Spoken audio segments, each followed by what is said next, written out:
I'm really happy to be here. Eager. Yeah. It's been a good day already, hasn't it? An incredible day. You heard a whole bunch. An incredible day. Yeah. I know I'll listen to it 2, 3, 4, 40 more times and get more. This is what I am What dealing happens with. is after you've had a day like this, where you've heard it and felt it on many levels of your being, now life's going to present itself to you in more meaningful ways. So words don't teach, but life experience in connection with them gives you really strong, stable footing. So a lot's going to even out right away.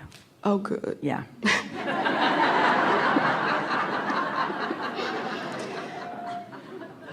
When I was a kid, I felt this incredible power. Yeah, because you hadn't practiced thoughts that put the shield up. So it's nice that you remember that, and you do.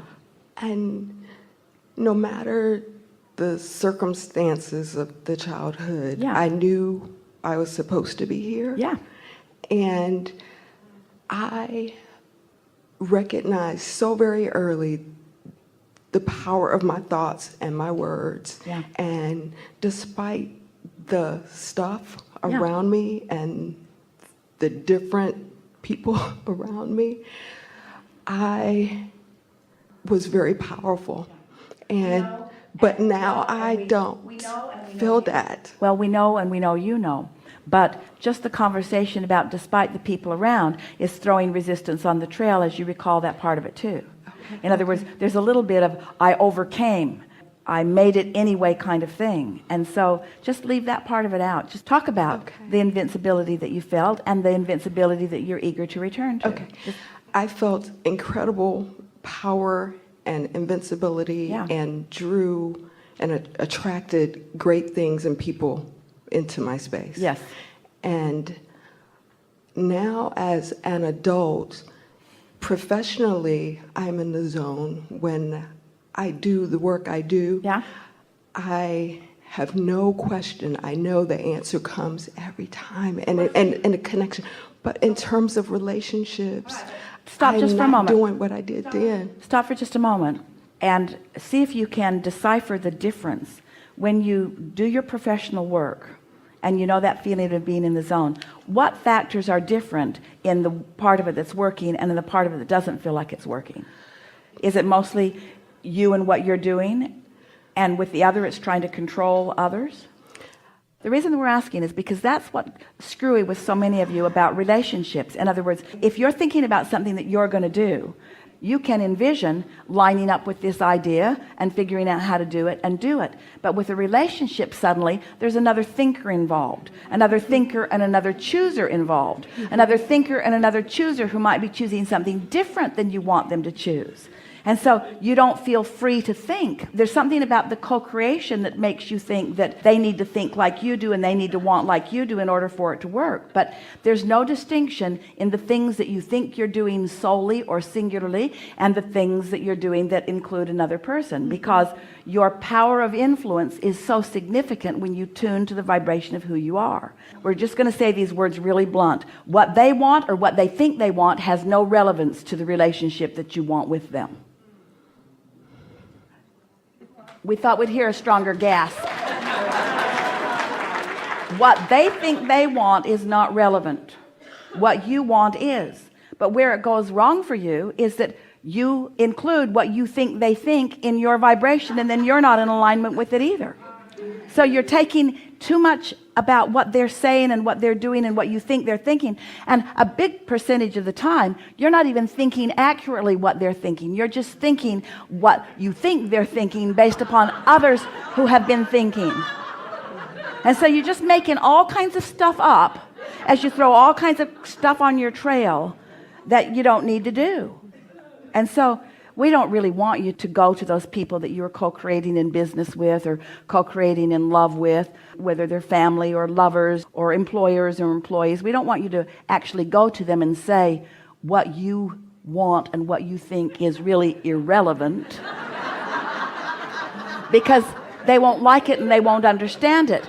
But what you really want to say and mean is, I'm not letting what I think you think hinder what I intend to think. I'm getting so good at practicing what I intend to practice based upon one feedback and one feedback only. How does it feel? So it's just me and my source, me and my source. It's not me and my spouse or me and my lover or me and my kids or me and my employer or me, because those people are all nuts.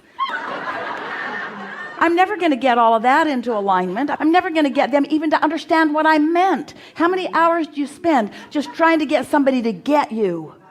Who can't get you? They can't get you. It's not their job to get you. It's their job to get them. Stop asking them to get you. And just in your own mind, think politely to them. Go ahead and just think as you want and do as you want, but it doesn't matter because I got this going on. And this will dominate. Alignment trumps everything, you see. And that's what you knew when you were first here, because you came in independently. The others tried to make you feel dependent on them. But you felt independent, even though you had very little reason to. You couldn't walk, you didn't have any teeth, you could hardly move around very well. But you felt invincible, you felt independent. You knew that life would nurture you, you see.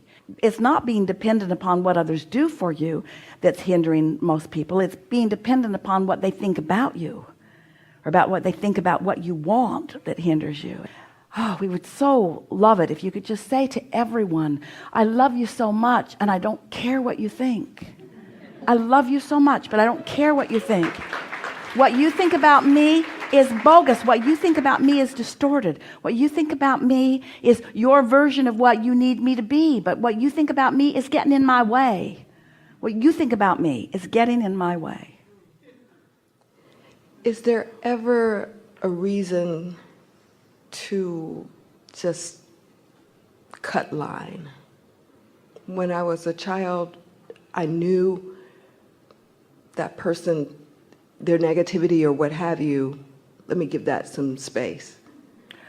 Well, as an adult, here's what we would say is anything that you need to do to feel better. It is easier to not think about someone if they're not right there. But most of you cut line and still think about them. You've cut the physical action line, but then you stand in explanation of why you left forevermore. And so you didn't really cut anything. In the same way that many people do sever the relationship and keep thinking about it, there are many people who could maintain the relationship and sever the dependency, sever the need for the approval. So you get into this high-flying place, and others who are in the high-flying place, they get you. This is not going to be a lonely world for you. Law of attraction is going to match you up with plenty who know what you know and want what you want and do what you do. In other words, you are not going to be lonely. But let law of attraction bring them to you. You weren't born to them. You weren't assigned to them in class. When you went to school, you weren't surrounded by them. A room like this is more like it because law of attraction gathered you here. So you'll find more who are compatible here. But don't try to live with this group. So much here you don't want to live with?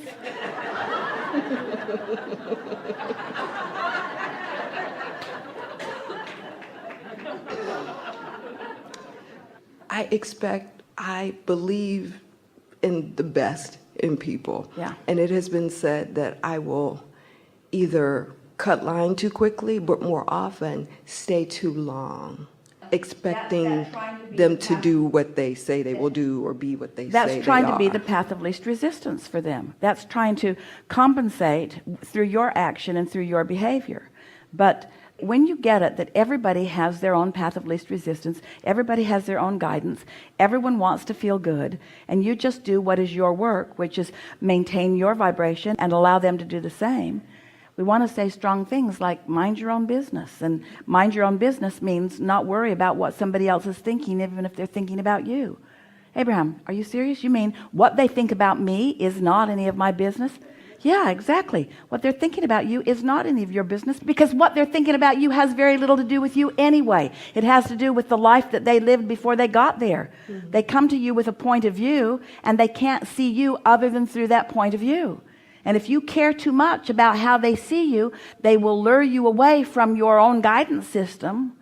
And their guidance is fickle. Haven't you noticed? They come and go and they come and go. Have you ever tried really hard to please someone? So you just stand on your head in as many ways as you can, and then they keep changing the game because they need you to continue to be different in order for them to feel good. That's truly what enabling is.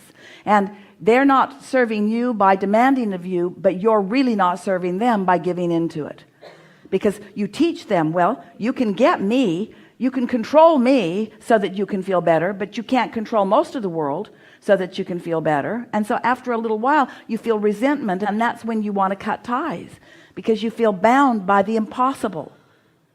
When somebody assigns you the task of pleasing them, the relationship cannot be long-lasting, because resentment will come fast, because you're not going to please them, not for very long. You just can't. So they're always looking for somebody else to please them. It's so free to say to people and mean it, I love you so much, leave me alone. I'm going to find my happiness, and I'm going to make lists of your positive aspects, and we're going to rendezvous together on the things that we each like best about each of us. But there's not one thing that you need to do differently for me. Not one thing. We would like you to make marriage vows with every single relationship that you have, and we want them to go like this: I like you pretty good, let's see how it goes. I love that. I love that. Yeah. If I could just remember it. I've heard it a million times. I've read it a million times. How about this? I love you so much because I've trained myself to tune to the best of everything. And there's so much that's wonderful about you that I'm tuned to, that I feel such satisfaction in our co-creation. And by the way, you don't need to do anything different ever to keep me happy, because I'm happy independently of what you do.